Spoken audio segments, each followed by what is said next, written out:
자, 오늘 하나님의 말씀은 사도행전 6장 1절부터 7절입니다. 사도행전 6장 1절부터 7절. 그때의 제자가 더 많아졌는데 헬라파 유대인들이 자기의 과부들이 매일의 구조에 빠짐으로 히브리파 사람을 원망하니 12사도가 모든 제자를 불러 이르되 우리가 하나님의 말씀을 제쳐놓고 접대를 일삼는 것이 마땅하지 아니하니 형제들아 너희 가운데서 성령과 지혜가 충만하여 칭찬받는 사람 7을 택하라. 우리가 이 일을 그들에게 맡기고 우리는 오로지 기도하는 일과 말씀 사역에 힘쓰리라 하니 온 무리가 이 말을 기뻐하여 믿음과 성령에 충만한 사람 스데반과 또 빌립과 브로노고와 니가노르와 디몬과 바메나와 유대교에 입교했던 안디옥 사람 니골라를 택하여 사도들 앞에 세우니 사도들이 기도하고 그들에게 안수하니라. 하나님의 말씀이 점점 왕성하여 예루살렘에 있는 제자의 수가 더 심히 많아지고 허다한 제사장의 무리도 이 도에 복종하니라. 아멘. 우리는 그리스도인입니다.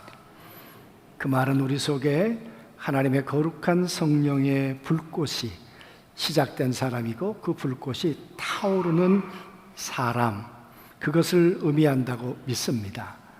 바로 그 성령의 거룩한 은혜가 타오르는 사람은 어떻게 사는가? 그게 사도행전의 이야기였습니다. 그래서 성령의 은혜를 따라 초대교회 성도들은 사도의 가르침을 받고 또 교제하고 우리가 그걸 코이노니아라. 그런데 성도들끼리만 좋았던 게 아니라 이 코이노니아가 담장을 넘어 세상을 섬기게 되었다. 우린 그걸 디아코니아라 그랬습니다. 그랬더니 사람들로부터 칭찬을 받았다. 그리고 교회는 끊임없이 부흥했다. 사람들이 저 사람들처럼 산다면, 저게 교회라면 내가 유대교를 버리고 내가 그리스도인이 되어야지 하는 일들이 초대교회 안에 일어났다 그랬습니다. 그런데 여러분, 그 교회가 완전할까요? 그 교회 완전성은, 그 은혜로운 분위기는 영원할까요? 어떻게 생각하세요? 그 교회 위기는 없을까요? 그렇게 좋은 교회 속에 사단의 공격은 없을까요? 사람들의 마음 상하는 일은 없을까요? 왜 없겠습니까? 교회란 사람이 모이는 것입니다. 그 사람 자체가 완전하지 않잖아요. 제가 완전합니까? 우리 모두가 완전합니까? 가끔 그런 생각을 해요. 내가 하나님이라면 저 같은 사람 목사 안 하겠다. 정말 약하고 허물 많고 괜한 얘기가 아니라 제가 제 자신을 누구보다 잘 알잖아요, 여러분. 그런데도 목회를 할 수 있는 것은, 목사가 될 수 있는 것은 정말 하나님의 은혜다, 이렇게 생각을 합니다. 여러분, 그만큼 인간은 약해요. 그렇지 않아요? 그런 연약한 인간들이 모여서 정말 좋은 교회 공동체를 만들었어요. 그 힘의 근원이 뭘까? 여러분, 그렇게 좋았던 교회가 위기가 찾아왔어요. 그게 지난주 말씀에 보니까 아나니아 삽비라 사건이지 않았습니까? 여러분, 하나님의 거룩한 성령이 태풍처럼 몰아가고 있는데 거기에 사단이 어쩌면 독국물 하나를 들고 지금 성령의 역사 가운데 지금 대항하고 있는지 모르죠. 아나니아 삽비라라는 사람이 왜 저 바나바라고 하는 사람만 인정을 받아야 될까? 내가 저 바나바보다 헌금도 더 할 수 있는데, 그래서 나 그런 생각을 했던 이 아나니아 삽비라, 땅을 팔아서 얼마를 숨기고 사도들 앞에 갖다 놓았습니다. 그랬더니 이게 전부냐? 네, 전부입니다. 그때 베드로가 어떻게 너는 사단에게 홀려서 성령을 속였느냐? 그리고 여러분, 아나니아와 삽비라 부부가 그만 세상 떠나는 사건이 일어났습니다. 여러분, 이 사건 뒤에 뭐라고 해석하고 있는가? 많은 사람들이 하나님을 두려워하니라. 이 두려워한다는 말은 경외하니라 그 말이에요. 아나니아 삽비라의 결정적 원인은 뭡니까? 하나님에 대한 경외심이 사라져버린 거예요. 하나님의 교회에 대한, 성령의 거룩한 역사에 대한 여러분 그런 위기를 겪었는데 그 위기를 잘 넘어섰습니다. 그리고 난 다음에 5장이 끝날 때 보면 이렇게 끝납니다. 그들이 날마다 성전에 있든지 집에 있든지 예수는 그리스도라 가르치기와 전도하기를 그치지 아니하는지라. 여러분, 초대교회가 위기를 겪었지만 그걸 성령의 능력으로 잘 이겨내면서 그 하나님의 사람들이, 믿음의 사람들이 예수는 그리스도야, 그리고 가르치고 전도하는 일들이 여러분 왕성하게 일어나게 됐다는 거예요. 여러분, 정말 전화위복이 기회가 된 거지요. 그렇게 교회가 든든히 섰으면 교회는 지속 반복적으로 교회는 든든히 서가야 하는데 그럴 수 있을까? 교회는 또 다른 위기는 찾아오지 않는 걸까? 여러분, 그랬으면 얼마나 좋겠습니까? 오늘 6장에 들어와서 교회는 또 한 번의 위기를 겪게 됩니다. 이런 거죠. 그때에 5장 끝에 그렇게 사람들이 가르치고 그리고 전도하고 분위기가 참 좋았던 초대 예루살렘 교회에 어떤 일이 벌어졌습니까? 제자가 더 많아졌다. 이 많아졌다는 말은 폭발적으로 많아졌다 그 말이에요. 얼마나 감사해요. 그런데 어떤 문제가 생겼냐 그러면 헬라파 유대인들이 자기의 과부들이 매일의 구제에 빠짐으로 히브리파 사람을 원망하니. 여러분, 문제가 뭐였습니까? 먹는 문제였어요. 음식 문제였어요. 그러니까 초대 예루살렘 교회는 크게 두 개의 부류가 있었습니다. 히브리파 유대인. 이 히브리파 유대인들은 예루살렘 주변에 살고 있으면서 히브리어를 썼던 사람들입니다. 그와 반면에 그 당시에 공통 언어가 헬라어였는데 헬라어를 쓰는 사람들은 어떤 사람들이냐 그러면 이 예루살렘 밖에 저 에티오피아, 로마, 또 다소, 아시아 뭐 등등 그렇게 흩어져 있었던 사람들, 그 사람들은 헬라어를 썼다 그 말이에요. 그래서 그 사람들을 가리켜서 헬라파 유대인이라. 학자에 의하면 이 헬라파 유대인들이 예루살렘 주변에 400개에서 500개 정도가 있었대요. 그리고 6장, 7장 가면서 나오겠습니다마는 그들 가운데 이제 노예였다가 자유를 얻은 사람들도 회당에 함께 참여했었다. 그렇게 말씀하고 있습니다. 그런데 여러분, 문제가 뭐냐 그러면 구제를 하는데 매일 구제도 있었습니다. 그리고 모여서 주일이었겠죠. 부활한 날 모여서 또 이 가난한 이 과부들에게 음식의 문제를 해결하는 일도 있었다 그 말이에요. 그런데 생각해 보세요. 이 히브리파 유대인들은 서로 다 알아. 그러잖아요. 그 예루살렘 주변에 살고 있었으니까 이 사람은 누구고 저 사람은 누구고 저 사람 아버지는 누구고, 그러니까 보이지 않게 인맥이 형성되어서 선후배 사이일 수도 있고 그랬단 말이에요. 그러니까 이 구제를 하는데 그럴 수 있잖아요. 권사님 나야 그러면 막 꺽떡이 하나 더 줄 수 있고, 그래, 고생 많아, 이거 하나 더 먹어봐, 이거 맛있어. 그런데 그 뒤에 오는 사람은 새신자야.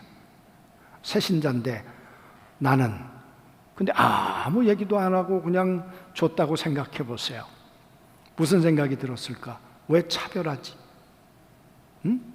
그리고 밥 없다고 안 줘. 여러분, 먹는 거 가지고 서름 당하는 게 얼마나 그게 힘든데요, 그죠?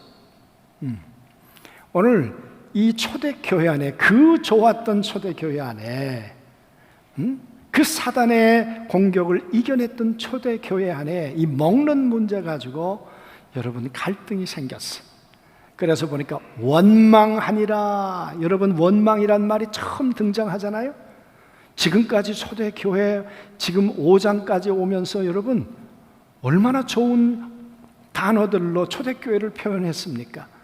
원망하는 말이 있었습니까? 없었잖아요. 그런데 오늘 여기 보니까 원망하니라. 여러분, 뭐 원망할 수 있지. 마음이 상하니까, 기분 나쁘니까 그걸로 끝나든가요? 아니잖아요. 우린 이스라엘 백성들이 광야를 걸어가다가 길로 말미암아 마음이 상한지라. 그래서 하나님을 향해 원망했다. 그러다가 여러분 불뱀에 물리지 않았습니까? 전부 다 영적 질병에 걸리지 않았습니까? 원망은 하나님에 대해서, 교회에 대해서, 지도자들에 대해서, 사람들에 대해서 나타나기 시작했겠죠. 그런 원망이 있는데 공동체가 유지됐을까요? 그 원망이 있는데 하나님의 교회의 공동체가 은혜스러웠을까요? 아니었겠죠. 돌아가서 히브리파 유대인들은 뭐라 그랬겠습니까? 아니, 주는 대로 먹지. 내가 좀 아는 사람한테 하나 더 줬는데 그게 뭘 어떻다고. 헬라파 유대인들은 왜 공정하지 않은 거야? 왜 끼리끼리만 그래? 우리 그리스도인이라며. 여러분, 그 전까지는 다 한 마음으로 같은 뜻으로 계속 반복했던 단어가 그런 단어 아니었습니까? 그런데 여러분, 이 초대교회 안에 원망이 생기면서 그게 지금 분열되고 있었다, 그 말이에요. 헬라파 유대인들 왜 공정하지 않는 거야? 그렇죠, 여러분. 왜 객관성이 없는 거야? 그러다가 아이, 교회도 상식도 없네. 아이, 나 교회 안 간다. 뭐 만약 그랬다고 생각해 보세요. 그리고 교회에 이 소문이 밖으로 나갔다고 생각해 보세요. 교회 밖에 있었던 세상 사람들은 뭐라고 그랬겠습니까? 그러면 그렇지, 지들이 오래 가겠냐? 아이고, 세상만도 못하네. 만약 그랬다면 사람들로 말미암아 칭송받으니라. 그 칭송은 전도가 되고 칭송은 하나님의 나라 부흥이 됐습니다.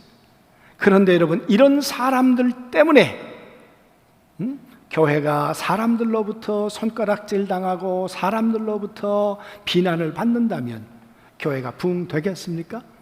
하나님의 공동체가 하나님의 역사를 이루어 가겠습니까? 아닌 거겠죠. 여러분, 이런 위기를 어떻게 해결해 가야 하느냐 그래. 여러분, 안중교회는 위기가 없을까요? 안중교회가 처음 생겼을 때 여러분 위기가 없었을까요? 왜 없었겠습니까? 교회는 끊임없는 위기이죠. 교회가 생기고 난 다음에 48년에 생기고 6.25가 났습니다. 여러분, 6.25도 교회에 대해서 교회가 가졌던 위기 가운데 하나였습니다. 과연 그때 어떻게 하나님 앞에 예배를 드려야 되는가? 60년사에 보면 그때 홍월리 가서 예배를 드렸다고 그러잖아요, 박기소 목사님이. 여러분, 그 위기, 교회는요 끊임없이 위기가 다가온다, 그 말이. 그때 위기를 어떻게 극복해 가야 하느냐, 해결해 가느냐, 그 말이. 제가 이 말씀을 준비하다 보니까 교회, 제가 지난 얘기해서 죄송해요. 저 대강교회 개척할 때 갑자기 어느 날 그때 감독님이 저 안중에 가서 개척해라. 그래가지고 정말 어느 가을날 그냥 내려왔습니다. 내려왔더니 지금의 초혼교회, 저 교회 초혼교회에서 4가정이 그만 상처를 받고 나와서 이분들이 타교단으로 가신다고 그러니까 급작스럽게 저를 내려보내신 거잖아요. 그래서 와서 교회 하겠다고 이제 외양간이었으니까 외양간 고치고 그 외양간 교회 앞마당에 뭐 시멘트도 깔고 그렇게 이제 한참 준비를 했단 말이에요. 그런데 처음엔 그 얘기를 안 하더니 조금 지나니까 아니 이 두 분이 글쎄 장로 다 교육 마치고 임직식만 못 하셨다. 뭐 아실 거예요, 옛날 분들. 그래가지고 창립 예배 드리는 날 임직식을 하자고 그러시는 거예요. 아니 이제 뭐 저희 가정까지 포함해서 20명도 안 되는데 아니 거기다 장로님 두 분을 세우는 것 그건 우리 운영내교에도 맞지 않고 또 제 마음엔 우리는 축제가 될런지 모르지만 저 상처는 다 받았겠죠. 초원교회 그 교회는 또 어떻겠나. 그래서 아닌 것 같습니다. 그랬더니 고집 피운다고. 그래가지고 제가 그냥 우리 뭐 같이 못하겠다 그래가지고 보따리 싸갖고 올라갔잖아요. 예? 그랬더니 유동영 목사님이 저분들을 만나서 이제 또 설득을 하셨어요. 그래가지고 내려와라. 그래가지고 또 내려왔잖아요. 여러분 그래서 이제 교회가 시작이 됐습니다. 그리고 정회원 50명이 되면 장로 임직을 하도록 하고 근데 얼마 있으니까 또 이런 문제가 생겼어요. 초원교회에서 그때는 은성교회죠. 21명이 대관교회로 오겠다는 거예요. 그래서 안 오면 딴 교단으로 다 흩어지니까 목사님이 이분들 우리 교회에서 받아야 된다는 거예요. 그래서 안 됩니다. 아니 왜 안 됩니까? 아니 우리 교회도 소중하지만 은성교회도 소중합니다. 그분들 제가 온 이후로는 안 됩니다. 그때도 또 위기였어요. 그런데 감사한 건 11월 5일 날 창립 예배 드렸는데 3월 달에 정회원 50명이 넘어서 3월 달에 장로 임직하지 않았어요? 아멘. 예, 뭐 별로 그냥 그런 것 같은데 저는 지나고 생각해 보니까 그때 그렇게 해결하길 참 잘했다 하는 생각이 든다. 뭐 그렇다고 제가 목회를 온전하게 하고 잘했다 절대 아닙니다. 저는 정말 절대 아닙니다. 정말 하나님 앞에 가면 부끄러울 것밖에 없는데 그런데 여러분 오늘 이 초대교회 위기가 왔을 때 어떻게 이 문제를 해결할 거냐. 여기 보니까 12사도가 모든 제자를 불러 이르되 우리가 하나님의 말씀을 제쳐놓고 접대를 일삼는 것이 마땅하지 아니하니라. 여러분 구제하는 게 왜 나빠요? 접대하는 게 왜 나빠요? 그런데 사도들이 생각할 땐 우리가 잘못했다. 뭐가 잘못됐냐? 우선순위가 바뀌었다. 우리가 말씀을 가르치는 것보다 접대하는 것이 우선순위가 되었구나. 교회의 본질이 뒤바뀌었구나. 그래서 사도들이 내 탓이요 한 거예요. 내가 잘못했습니다. 그래서 여러분 이 문제 해결이 사도들로부터 내가 다시 자리로 돌아가겠습니다. 그랬어요. 그리고는 하는 말이 형제들아 너희 가운데서 성령과 지혜가 충만하여 칭찬받는 사람 7을 택하라. 우리가 이 일을 그들에게 맡기고 우리는 오로지 기도하는 일과 말씀 사역에 힘쓰리라. 그러면서 사도들이 이렇게 제안도 했고 설득을 했겠죠. 사람들을 세우십시오. 결국은 사람입니다. 그런데 어떤 사람들이 세워져야 하는가? 성령이 충만한 사람, 성령과 지혜가 충만한 사람. 이 지혜란 말은 하나님의 말씀이 충만한 사람, 그렇게 해석을 해도 무방합니다. 또 한 가지, 사람들에게 칭찬받는 사람. 그 말은 오늘 초대교회의 예루살렘 교회가 문제가 어디로부터 왔는가? 성령 충만이 약해짐으로. 왜? 하나님의 말씀이 가르쳐지지 않아서. 초대교회가 시작할 때 사도의 가르침을 받아 교제하고 그리고 떡을 떼고 세상을 섬기면서 교회가 부흥했는데 사도의 가르침이 약해지면서 그것은 성령의 약화로 일어나게 되었다.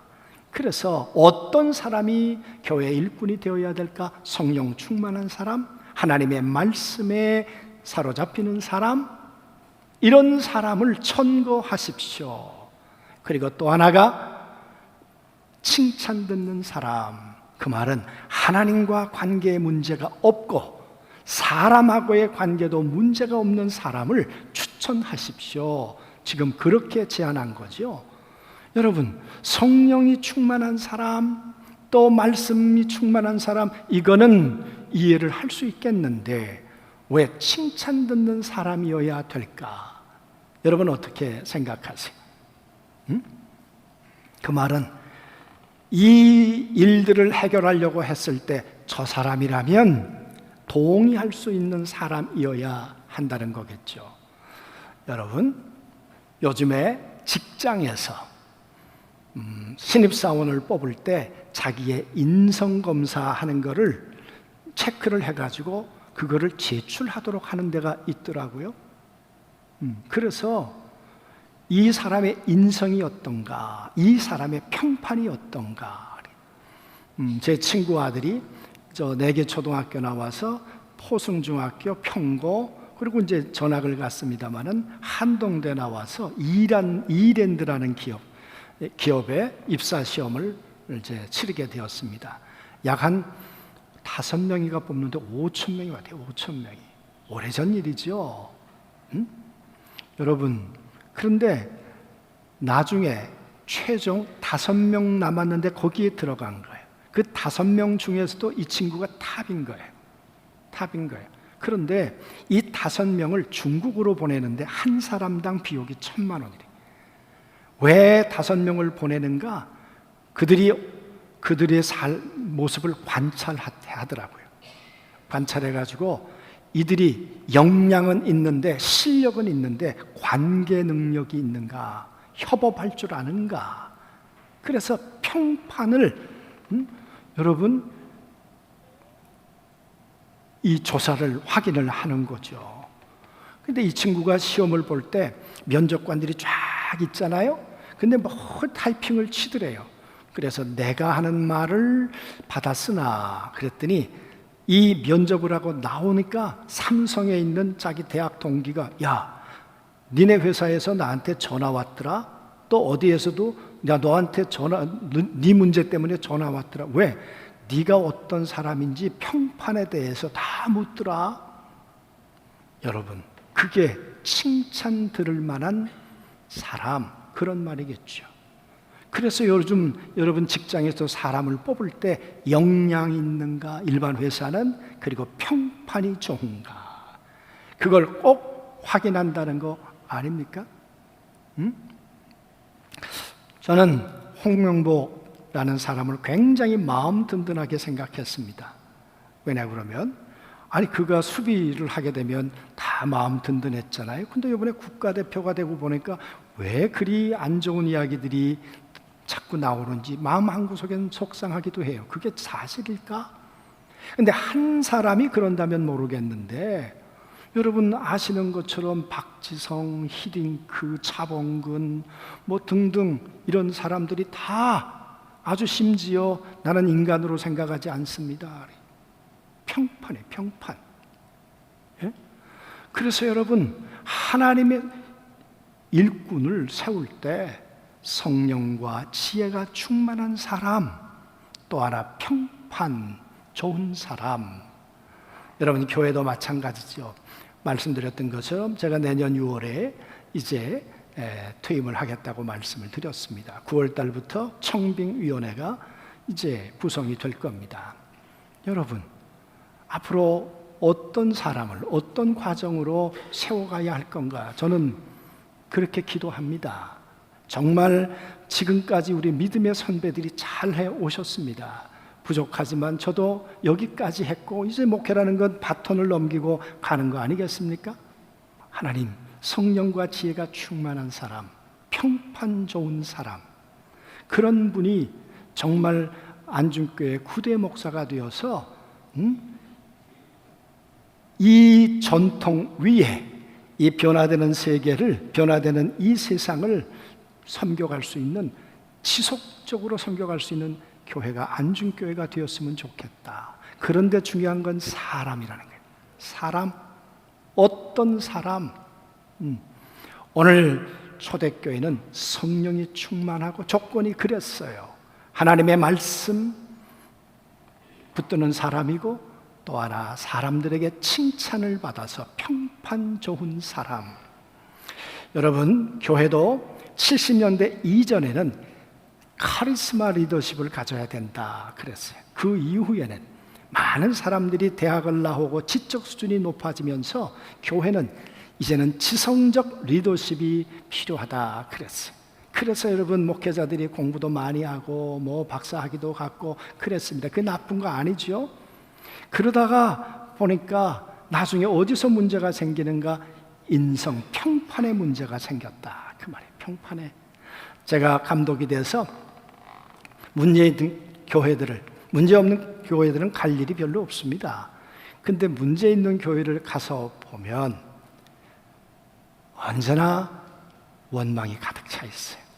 갈등의 근원 속엔 원망이 가득 차 있어요. 그러면서 하는 말들 속에 이런 말들 합니다. 목사가 목사답지 않습니다. 그런 말들 듣습니다. 여러분, 이 월트 브루그만이 그 지지난주에 읽었던 책 가운데 보면 이런 얘기를 했어요. 목사들의 타자성. 이게 무슨 얘기냐면, 나는 목사야, 당신들하고는 달라. 하나님이 나를 소명하셔서 맞죠. 그러나 브루그만이 얘기하는 건 뭐냐 그러면, 당신 내면이 그러냐 그 말이에요. 정말 당신이 그 말 할 만큼 살고 있느냐 그 말이에요. 제 자신에게 할 말이 없습니다. 그리스도인들이 타자성, 내가 그리스도인이야, 내가 모태신앙이야, 그런데 내면이 그러하냐? 하나님 보시기에도. 오늘 초대교회는 초창기에 그랬어요. 사람들이 인정할 만큼 그리스도인들의 타자성 인정했단 말이에요. 그런데 교회가 문제가 생기고 나니까 아이고 별거 아니네. 칭송받던 교회가 비난받고 손가락질 받는 교회가 되게 생겼다 그 말이에요. 이 문제를 해결할 수 있는 건 사람이다. 교회는 사람이다. 성령 충만한 사람, 그리고 사람들에게 평판 좋은 사람, 이런 사람들이 세워야 이 교회 문제가 해결되겠다. 사랑하는 성도 여러분, 우리 안중교회가 이렇게 평판 좋은 사람들이, 성령 충만한 일꾼들이 가득 찰 수 있으면 좋겠습니다. 아멘. 그러면서 저는 그 월트 브루그만의 이야기 책을 읽으면서 정말 제가 도전받았던 가운데 하나는, 우리는 몸을 가지고 살고 음식을 먹으며 살고 돈, 시간 가지고 사는데 이게 너무 필요 없는 것처럼 이원론에 빠져 있다는 게 아니라는 거예요. 그래서 이렇게 얘기를 했어요. 그리스도인의 물질성. 물질이라는 건 돈이 들어가면 힘이 생기잖아요. 음식을 먹으면 에너지가 생기잖아요. 그런 것처럼 우리가 이 물질을 어떻게 쓰느냐. 그래서 그는 이렇게 말했어요. 잘 들어보세요. 우리는 하나님께 대한 충성의 행위로서 공의, 정의, 은총, 궁율, 진실을 실천해 가야 한다. 나아가서 이것을 이웃사랑의 방식으로 본다면 우리는 함께하는 삶에 물질적인 차원들에 참여함으로써 이런 충성을 보여주어야 한다. 요컨대 성숙한 물질성은 돈, 음식, 몸, 시간, 장소와 같은 문제에 관련하여 이웃에 대해 공의, 정의, 은총, 궁율, 진실을 실천해야 된다. 무슨 얘기입니까? 내가 그리스도인이야. 타자성. 아니, 너희가 어떻게 살고 있느냐? 음식을 가지고 어떻게 쓰고 있는가? 그래서 이 브루그만은 그런 얘기를 해요. 지금 우리가 먹는 음식의 19%를 짬밥통에 버린다는 거야. 그런데 먹지 못해서 죽어가는 사람이 지금 몇억 명이라는 거예요. 근데 그리스도인들에게 이 사회적 영성, 이렇게 죽어가는 사람에 대해서 내 배만 부르면 되는 거고 다른 사람은 나와 상관없다? 그건 초대교회 영성도 아니고 그리스도인들의 영성도 아니라. 그리스도인의 영성은 돈, 물질 이런 걸 가지고 어떻게 살아야 될까? 이런 의식이 없다면 정말 그런 분들을 향해서 평판 좋은 그리스도인이 된다고 얘기할 수 있을까? 그 말이에요. 할렐루야. 여러분, 한번 우리가 식당 가서 그런 의식을 가지고 내가 음식을 먹는가? 아니, 좀 적게 시켜서 모자라는 게 낫지. 그거 내 거 아니라고 갖다가 그냥 남겨서 버려야 되겠는가? 그 말이에요. 우리 그런 것 하나 신경 써야 되고, 내가 가지고 있는 돈, 시간, 이걸 가지고 어떻게 하나님의 이웃을 향해서 하나님 나라를 위해서 쓰려는 의식, 그게 성령의 지배를 받는 사람의 특징이 되어야 사회적 영성이 있는 사람이다.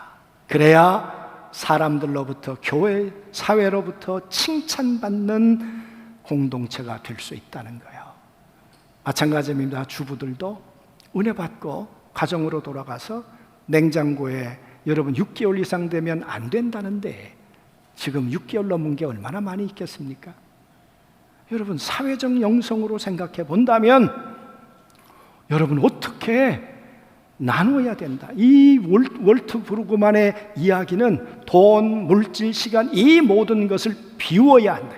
그게 영성이라는 거예요.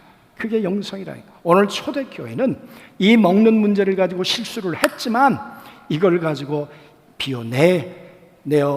내는 일로 하나님 앞에 다시 재원신했다는 거예요. 그러면서 하는 말이 7명을 추천했습니다. 그런데 7명의 이름이요 전부 다 헬라파 유대인들이에요. 여러분, 예루살렘 교회 기득권을 가지고 있었던 사람은 히브리파 유대인이었는데 유대인들이 다 내려놓은 거죠. 그러면서 하는 말이 헬라파, 당신들이 이 일을 해결하십시오. 당신들이 이 문제에 앞장서면 우리가 섬기겠습니다. 비웠다는 거예요. 그랬더니 7명의 그 집사들이 이 문제를 수습하기 시작했어요. 그랬더니 나타난 결과예요. 7절에 보니까 하나님의 말씀이 점점 왕성하여 예루살렘에 있는 제자의 수가 더 심히 많아지고 허다한 제사장의 무리도 이 도에 복종하니라. 그랬더니 많은 허다한 사람들이 하나님의 교회로 들어오기 시작했어요. 그리고 제사장이 누굽니까? 레위 지파예요. 예루살렘 성전에서 여러분 24 반차를 따라 섬기는 사람들이에요. 그 사람들이 우리 유대교보다 그리스도교가 낫다, 저들은 공정하다, 저들은 객관성이 있다, 저들은 상식 이상의 삶을 살고 있는 사람들이다. 여러분, 우리는 공정하지 않은 문제에 대해서 문제 제기를 할 수 있습니다. 이번에 필리핀 올림픽 끝나고 난 다음에 안세영인가 문제 제기를 했죠. 그렇게 문제가 많을 수 있는가? 여러분, 그래서 어른들이, 기득권자들이 그 문제를 풀어줘야 하겠다는 생각을 들었습니다. 또 하나, 그 안세영이하고 또 비교가 되는 사람이 신유빈이. 어제 보니까 신유빈이가 바나나 우유의 모델이 됐더라고요. 그리고 1억을 후원했더라고요. 그런데 보니까 이 신유빈이가 처음 한 게 아니고 벌써 7, 8번인가 꾸준히 선행을 했더라고요. 기부를 했더라고요. 근데 어머님 아버님이 훌륭해요. 먹을 것만 있으면 된다. 욕심 부리지 마라. 사회적 영성이죠. 어떻게 나누며 살 건가? 할렐루야, 아멘. 그래서 여러분, 우리는 공정이 무너지면 안 됩니다. 그러나 공정과 함께 우리에게 지켜져야 할 게 성품, 지켜져야 할 게 평판이라는 거예요. 지난주에 강준빈 목사 책 가운데 위대한 투자라는 책에 보면 그런 말미에 이런 얘기를 했습니다. 성품이란 뭐냐? 때론 내가 불공정하고 어려운 일을 당해요. 그런 가운데 있어서 내가 보이는 태도가 성품이라는 거예요. 요셉이 애굽에 끌려갔어요. 보디발의 집으로 갔어요. 그가 그때 가졌을 태도가 그의 성품이, 그 성품이 평판을 만들었다는 거예요. 사랑하는 성도 여러분, 교회는 공정해야 합니다. 교회는 객관성이 있고 상식보다 뛰어나야 합니다. 그러나 교회는 하나님의 섭리 안에서 끊임없이 우리의 평판을, 성품을 만들어가는 곳이기도 합니다. 이런 하나님의 사람들이 세워질 때 사람들로부터 칭찬받게 되고 오늘 말씀처럼 날마다 더하는 교회, 그런 하나님의 은혜가 머무는 교회가 될 줄로 믿습니다. 우리 안중교회가 그런 사람들로 넘쳐나시게 되기를 주님의 이름으로 소원합니다. 아멘.